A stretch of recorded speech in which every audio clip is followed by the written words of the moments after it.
Peace, love, and blessings, fam. Day 29 of Wisdom of the Ages by Wayne W. Dyer.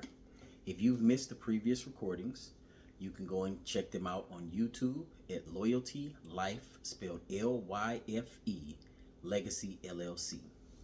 Day 29, Judgment. Fable. The mountain and a squirrel had a quarrel, and the former called the latter Little Prig. Bun replied, "You are doubtless very big, but all sorts of things and weather must be taken in together to make a year and a sphere. And I think it's no disgrace to occupy my place. If I'm not so large as you are not so small as I, and not half so spry. I'll not deny you make a very pretty squirrely track. Talents differ, all is well and wisely put. If I cannot carry forests on my back, neither can you crack a nut." Ralph Waldo Emerson. American poet, essayist, and philosopher. Emerson was a steady optimist who believed that nature is a manifestation of spirit. My regard for Ralph Waldo Emerson is so high that he is the only person I have chosen to contribute twice to this collection, once through his poetry and a second time in one of his groundbreaking essays. Emerson was the founder of transcendentalist tradition in America. I don't know what happened there. Emerson was the founder of transcendentalist tradition in America. His philosophy emphasized the all-pervading spirit of the universe, wherein God existed everywhere. In Fable, Emerson creates a poetic quarrel between a squirrel and a mountain that presents this view. To understand the greatness of Ralph Waldo Emerson, it is important to remember that during his period of history, spiritual guidance was the exclusive domain of the established religions. Emerson was challenging the dogma and rhetoric of traditional religion. Seeing divinity everywhere, Emerson spoke to a new consciousness in which God is not greater or lesser based on the appearance of the material form. The squirrel, a furry little rodent, possesses the individual God force, as does the mountain that can carry a forest on its back, yet cannot crack a nut. In this poem, Emerson is saying that each of us, regardless of our shape, size, or mobility, is a divine creation with unique opportunities to fulfill our destiny, independent of how others may do so. This includes all life forms in all shapes, in all ways. I recall a similar story told by a great teacher of mine, Nisargadatta Nisargadatta Maharaj, who lived in India and was highly regarded as a mystical spiritual saint by many. A devotee wondered how Nisargadatta could say, "In my world, nothing ever goes wrong." Nisargadatta answered with this story of a monkey having a conversation with a tree. "You mean to tell me," the monkey said to the tree, "that you actually stay in one place for an entire lifetime and don't move from that spot? I don't understand." "You mean to tell me," the tree said to the monkey, "that you actually go from place to place using your energy to move about all day? I don't understand." Nisargadatta's story was meant to help his devotee recognize that her identification with her body got in the way of her understanding of his spiritual perspective. Engaging in judgment about the other created a scenario that was like the monkey trying to understand the tree, or vice versa. As in the Emerson poem, the higher reality is that both life forms contain the same universal organizing intelligence, yet cannot begin to understand each other. This fable of Emerson's and the story of Nisargadatta are particularly relevant to my life. I recently wrote a book along with my wife, Marceline, called A Promise is a Promise.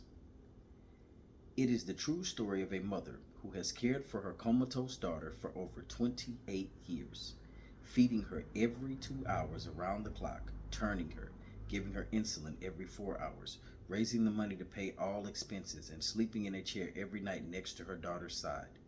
28 years ago, Eduarda, then 16 years old, pleaded, "You won't leave me, will you, Mommy?" as she was slipping into a diabetic coma. Kay, her mom, responded, "I will never leave you, darling. I promise, and a promise is a promise."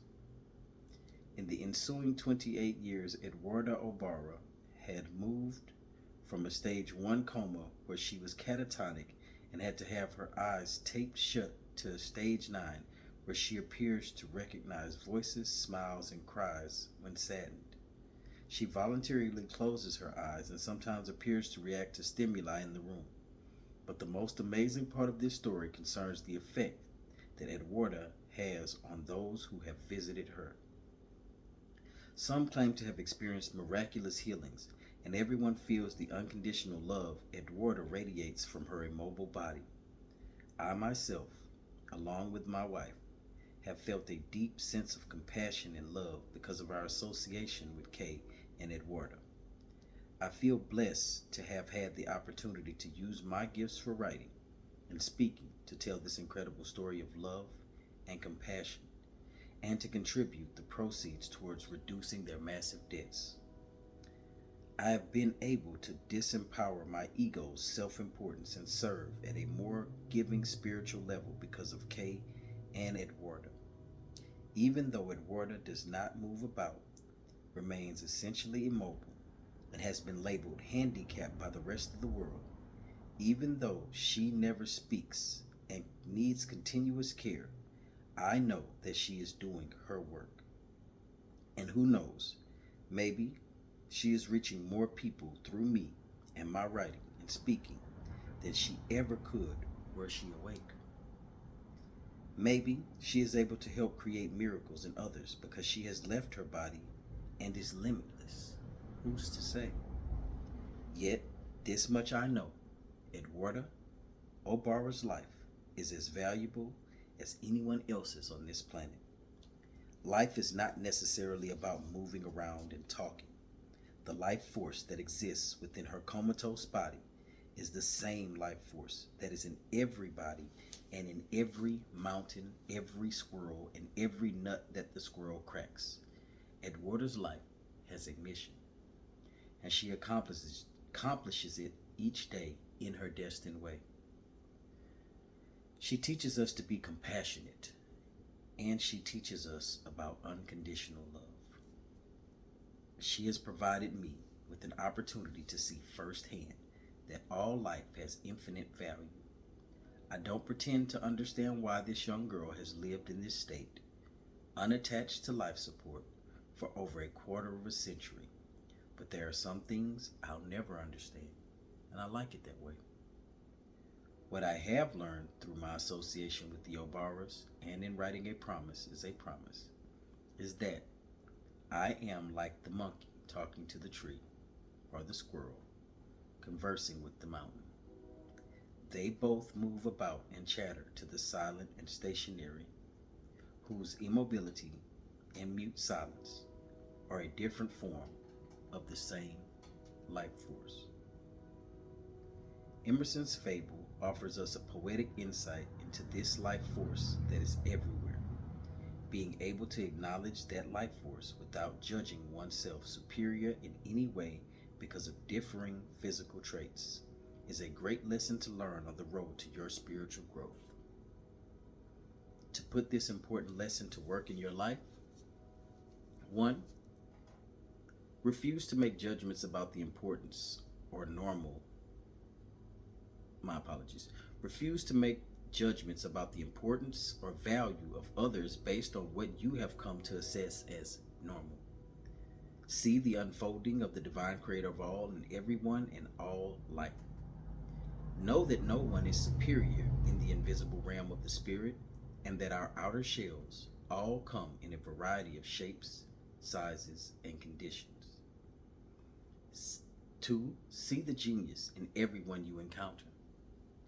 Just as the mountain cannot crack a nut, though it can carry a forest on its back, so too does every living creature have its own perfection built into it.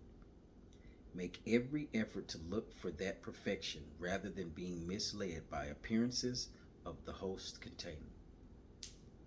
3. Begin to practice the simple wisdom. There are many things I do not understand, and I like it that way. Let go of judgments. Number 4. Let go of judgments that compare others to what has come to be labeled normal. Just because most people can see, that doesn't render the blind insignificant. And just because most folks walk about and talk, that does not imply that those who lie in silence are less precious in any way. I personally believe that we live in a society that encourages judgment. It's used as a form of upliftment for those who are unable to maintain or balance their own emotional energy or their own confidence or their own understanding of themselves. So many times it comes out so natural because it's been ingrained in us in almost every aspect. Almost every religion we practice, depending on which ones, there is an element of looking at someone else and saying that they are less than because they do not believe the same way. I understand it to a fine degree because it's just like us as adults knowing that Santa Claus does not exist and laughing at other adults who still feel like Santa does exist. But that comes with time and study to where you begin to see and understand that some things about religion are completely false and fictitious. And just because a person believes in them, it doesn't make it true. Now, if the religion is solely based off love, why is judgment even a part of that? Yes, we can understand there is a level of righteous judgment, but that righteous judgment shouldn't cause you to look at someone else as being insignificant, less than, or outside of them showing something that would make you feel as such, deem them as having a lower intellectual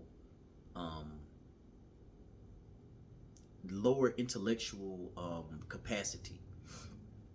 Because on the journey that I've been on, when you begin to operate consciously, and I mean truly consciously, of the words that you use, no matter how small, the things that you do, you become so much more intentful that you begin to see how much disconnected majority of the populace is, to where their brains don't even register picking up trash because it's good for Mother Earth. Because if you were a being as you are and there were creatures living on you that were loitering on your skin, you would want them to clean up after themselves too. Now, I know that's a little deep for some to acknowledge or even accept, but even me saying that could be seen as a form of judgment, no matter how factual it is. And for those who are not used to receiving constructive criticism, even the truth becomes judgment. That is where we have to practice being able to observe and listen without judgment. What's the trend right now? We listen and we don't judge, because we all make choices and decisions in life that somebody can judge us for. And the next person will look at it and say, bro, you were completely justified. I understand completely this and that and this. But there's always somebody else who's going to talk down and try to diminish the fact that you have the ability to make your own choices. So I implore you to practice looking at others through the same lens as you look at yourself, meaning the mirror. Because a lot of the times, I've always said, if you spot it, you got it. You get frustrated about things people do because either you used to do it or you still do it and haven't dealt with it yet. And it's actually eating you up, and that's your ego being pricked. So, judgment does help guide us in certain ways. A righteous judgment, that is. But to judge another based off of the lack of knowledge they may have, off of first glance, if they open their mouth and show you that a foot belongs there, which is their own, in a lot of cases it's best to just be silent. So, I thank you for being here. That's what you walk in love, walk in light, walk in peace, and know that you are loved.